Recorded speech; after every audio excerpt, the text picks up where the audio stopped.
अस्सलामुअलैकुम स्टूडेंट्स। आज हम लोगों का चैप्टर नंबर 3 का फर्स्ट लेक्चर है। चैप्टर नंबर 3 इंटीग्रेशन के बारे में है और आज का हमारा टॉपिक है डिफरेंशिएबल्स ऑफ वेरिएबल। आज का टॉपिक स्टार्ट करने से पहले हम ये देख लेते हैं कि इंटीग्रेशन बेसिकली हम कहते किसको हैं। इंटीग्रेशन को हम एंटी डेरिवेटिव भी कहते हैं क्योंकि ये डेरिवेटिव का रिवर्स प्रोसेस होता है, इसलिए हम इसको एंटी डेरिवेटिव भी कहते हैं। तो सबसे पहले हम इंट्रोडक्शन में देख लेते हैं कि हमारे पास इंटीग्रेशन बेसिकली क्या होता है। व्हेन द ड्राइव्ड फंक्शन से हमारी मुराद एफ प्राइम एक्स है, यानी फंक्शन कोई फंक्शन है f, जब आप उसका डेरिवेटिव ले लेते हैं तो जो डेरिवेटिव आता है उसको हम कहते हैं ड्राइव्ड फंक्शन। ठीक है, यानी f प्राइम x को हम कहते हैं derived function. Of a function is known then the aim to find the function itself can be achieve. क्या कह रहे हैं वो कि अगर हमारे पास किसी फंक्शन का डेरिवेटिव मौजूद हो तो उस डेरिवेटिव की हेल्प से हम फंक्शन को फाइंड कर सकते हैं। The technique or method to find such a function whose derivative is given involves the inverse process of differentiation called antiderivation और integration। ठीक है, कि जो आपके पास प्रोसेस मेथड या कोई भी टेक्निक जिसकी हेल्प से आप फंक्शन के डेरिवेटिव से ओरिजिनल फंक्शन को फाइंड करते हैं, वो प्रोसेस इन्वर्स प्रोसेस होता है डिफ्रेंशिएशन का, और उसको हम क्या कहते हैं, इंटीग्रेशन या anti derivation. We use differentiables of variable while applying the method of substitution in integration process. ठीक है, कि हम आपके पास जो है हम डिफरेंशियल्स ऑफ वेरिएबल के मेथड को हम अप्लाई करेंगे। अब आपके पास डिफरेंशियल क्या होता है उसको हम देखेंगे कि डिफरेंशियल हमारे पास क्या होता है। ये सिंपल इंटीग्रेशन का अभी हमने जस्ट डेफिनेशन या इंट्रोडक्शन किया है।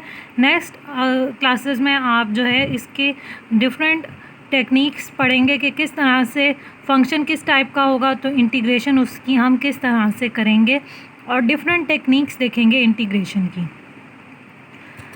अब हम आ जाते हैं डिफरेंशियल्स ऑफ वेरिएबल। ठीक है, डिफरेंशियल आपके पास क्या होता है। अब derivative of a function by इग्निशो मेथड या बाय फर्स्ट प्रिंसिपल या बाय डेफिनेशन जब हमने पढ़ा था तो उसकी डेरिवेशन में आप लोगों ने ये चीज़ जो है उसको नोट किया होगा, ये आपके पास वहीं से आई है। ठीक है, जब हम लिखते थे f of x y is equal to f of x, फिर हम वाई में स्मॉल चेंज लेते थे डेल्टा वाई और एक्स में स्मॉल चेंज लेते थे डेल्टा एक्स, और उसके बाद हम बोथ साइड पे माइनस वाई करते थे, तो हमारे पास ये इक्वेशन जो है ये हमारे पास ऑब्टेन होती थी delta y is equal to f x plus delta x minus f of x. और फिर लास्ट स्टेप में हम क्या करते थे कि इसके बोथ साइड पे हम लिमिट अप्लाई करते थे delta x approaches to zero, और ये चीज़ हमारे पास बाय डेफिनेशन डेरिवेटिव के इक्वल होती थी, एफ प्राइम एक्स के इक्वल होती थी, और इसको हम लोग जो है वो d y by d x लिख देते थे। ठीक है, ये हमारे पास चैप्टर नंबर 2 का ही टॉपिक है। बाय डेफिनेशन जो हमने डेरिवेटिव फाइंड किया था ये आपके पास वही है जो शॉर्ट स्टेप में यहाँ पे गिवन है। अब इसी डेरिवेशन के अंदर अगर आप लोग जो है limit delta x approaches to zero अगर अप्लाई ना करें तो क्या होगा। ठीक है, अब हमें पता है कि डेल्टा एक्स कोई बहुत ही स्मॉल वैल्यू है, नियरली अबाउट टू ज़ीरो। ठीक है, तो जब आप limit delta x approaches to zero apply करेंगे तो वो भी आपके पास कोई बहुत ही स्मॉल वैल्यू आएगी। ठीक है, तो अगर आप ये लिमिट अप्लाई नहीं करते तो एज सच फंक्शन के ऊपर जो डिफरेंस आएगा वो कोई ज़्यादा नहीं होगा बल्कि एक माइनर सा डिफरेंस होगा।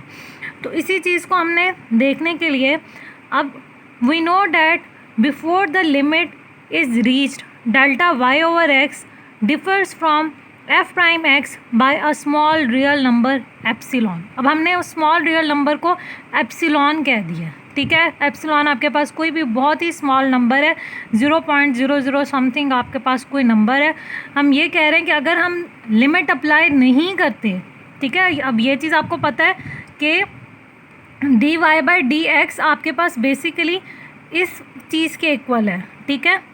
और ये चीज़ आपके पास f'(x) के इक्वल कब होगी, जब आप limit delta x approaches to 0 लगाएंगे। अगर आप ये लिमिट नहीं लगाते तो इस लिमिट को हमने रिप्लेस कर दिया है, लिमिट की जगह हमने इसको रिप्लेस कर दिया है एक स्मॉल नंबर एप्सिलॉन से, क्योंकि इसकी वैल्यू भी स्मॉल ही है, ये डिफरेंस आपके पास स्मॉल ही है। ये चीज़ समझ में आ गई है कि उसे हमने f'(x) के इक्वल पुट करने के लिए f'(x) में एक स्मॉल नंबर एप्सिलॉन ऐड कर दिया है, जो कि आपके पास जिसकी वैल्यू नियरली अबाउट होगी limit delta x approaches to 0 के बराबर ही होगी। यहाँ तक समझ में आ गया सबको।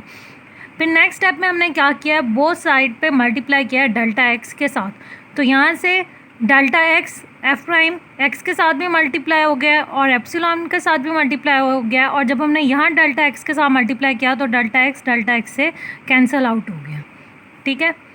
अब यहाँ पे आप लोग गौर से देखें, the term f'(x) delta x being more important than the term epsilon delta x is called the differentiable of the dependent variable y and is denoted by dy और d of f। Given function f का differentiable या d of y by variable का जो है ये function हो जाएगा। यहाँ पे इन 2 लाइन्स में वो क्या कह रहे हैं आपको कि जो हमारे पास एप्सिलॉन है वो कोई बहुत ही स्मॉल वैल्यू है, ठीक है, और डेल्टा x भी हमारे पास कोई बहुत ही स्मॉल वैल्यू है, यानी एप्सिलॉन भी 0 समथिंग आपके पास आ रहा है और डेल्टा x भी 0 समथिंग आ रहे हैं। जब आप 2 स्मॉल वैल्यूज़ को मल्टीप्लाई करेंगे तो जो आंसर आपके पास आएगा वो मज़ीद कोई बहुत ही स्मॉल वैल्यू होगी, ठीक है। एग्जांपल इसके आप ले लें कि अगर आप 0.2 और 0.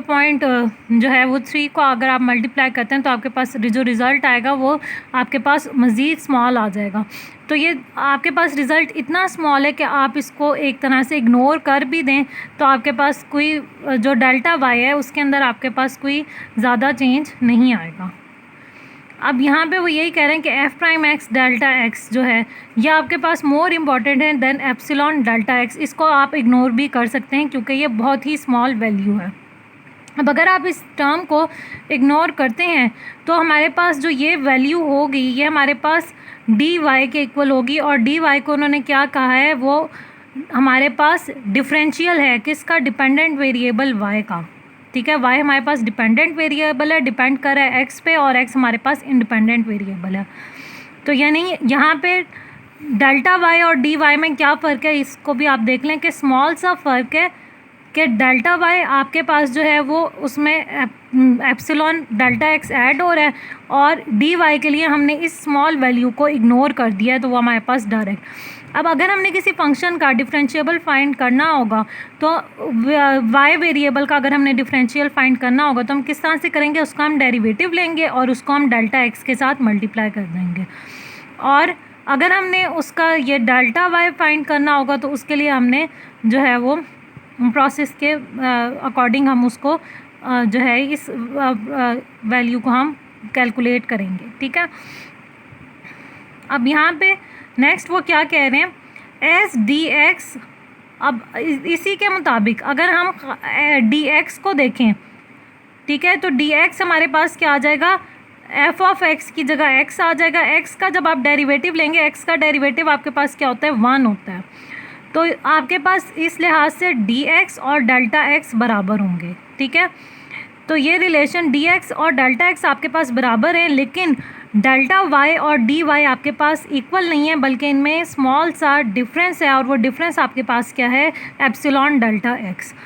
The differentiable of x is denoted by dx and is defined by the relation dx delta x। अब वो यही कह रहे हैं कि जो x का डिफरेंशियल है उसको हम डिनोट करते हैं dx से, और वो आपके पास इक्वल होगा डेल्टा x के। और यहाँ पे अगर इसी डेल्टा x को अगर हम रिप्लेस कर दें d ऑफ x के साथ, तो क्योंकि d ऑफ x और डेल्टा x आपके पास बराबर हैं तो आपके पास ये इक्वेशन आ जाएगी डिफरेंशियल ऑफ y की, ठीक है। Instead of d y we write d f, that is d f is equal to f prime x d x, where f prime x being coefficient of differential is called the differential coefficient. ठीक है, कि इसको हम differential coefficient भी कहते हैं। F prime x को जो है वो हम डिफरेंशियल कोफिशेंट भी कहते हैं, क्योंकि ये एक्स के, या आप देखें डी एक्स का कोफिशेंट है, डी एक्स का कोफिशेंट है एफ प्राइम एक्स, तो वही चीज़ उन्होंने नोट के अंदर जो है उसको मेंशन किया हुआ है।